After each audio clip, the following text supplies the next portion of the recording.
In the spirit of recognizing the tireless work of members of our community whose devotion to public education inspires us all and is invaluable to our ability to deliver services to the city's families, we're really thrilled tonight to be recognizing the Berkeley Public Schools Fund and passing tonight a resolution to thank the Schools Fund for their unparalleled and really extraordinary efforts to harness community members to support the students served by BUSD during this pandemic. For those who don't know, the Berkeley Public Schools Fund was created in 1983 by Berkeley parents and community leaders to address the diminished resources for public school classrooms created by Proposition 13. And it's the only nonprofit organization that serves the entire district, pre-K to high school. It's funded entirely, it's funded entirely by contributions from individuals and businesses in the community. I'm going to say a few words about the Public Schools Fund and recognize some of their staff who are with us here tonight. We could not have served our community during the pandemic without the Schools Fund. The Schools Fund has harnessed the time and energy of more than 1,000 community volunteers during the pandemic to meet the emerging needs of students and families, from providing weekly financial assistance payments to struggling families, as identified by our Office of Family Engagement and Equity.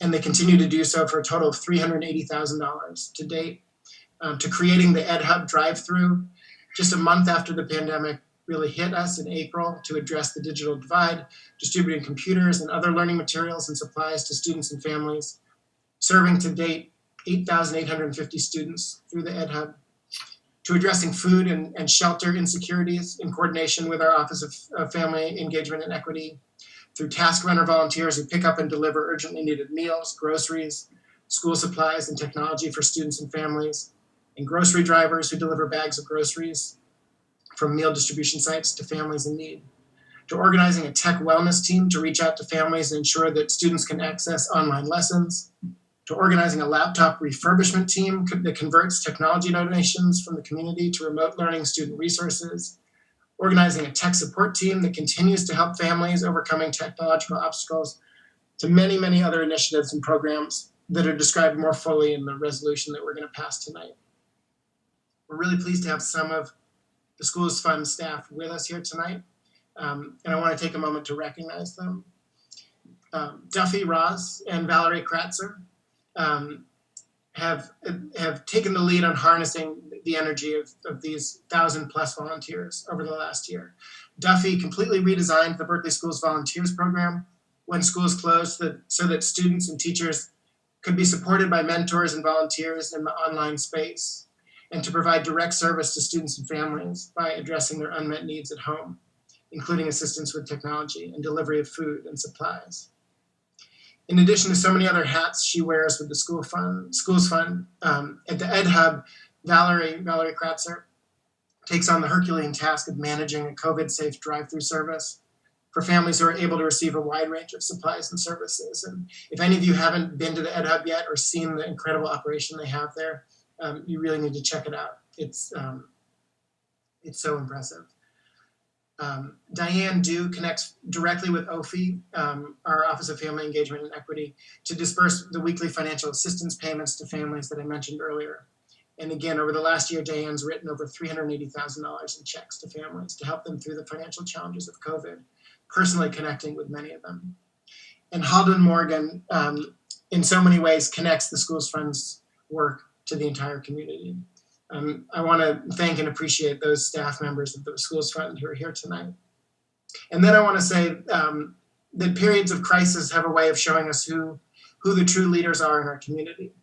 Erin Rhodes is the Schools Fund's executive director, and she's one of those unique individuals.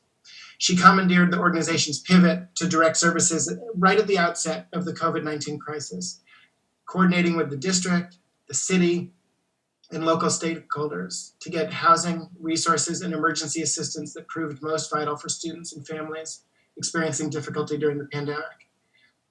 In the face of great uncertainty, Erin has led her organization with vision and clarity, continually identifying new ways in which the Schools Fund can be of greatest service to students, families, teachers, and the community, and empowering her team to take swift action to design and implement their ideas.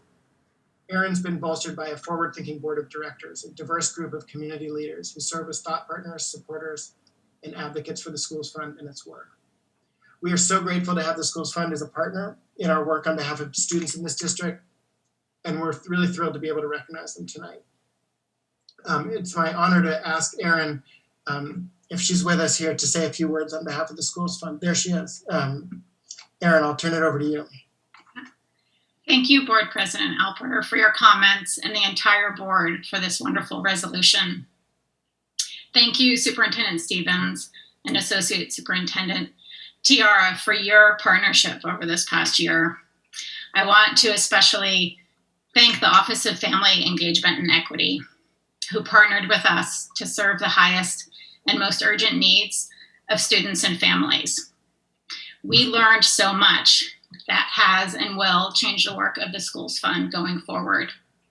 Lastly, I want to hold up our Schools Fund team, including our board of directors, for their truly super heroic work this last year, and to our volunteers, all of them a true testament to love in action. Thank you. Thank you so much. Thank you, Erin.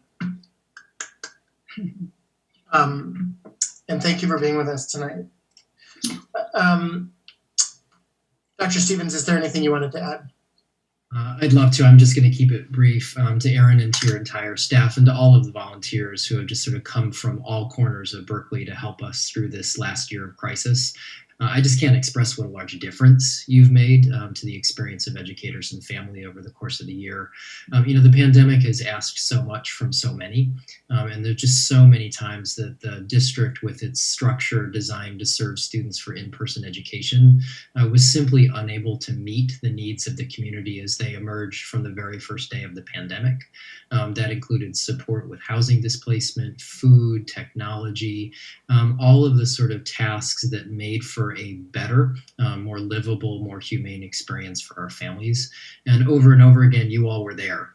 When we expressed a need, when we articulated that we simply couldn't make the stretch, there you were, there the community was, to offer money, to offer assistance, and over again, you made the difference.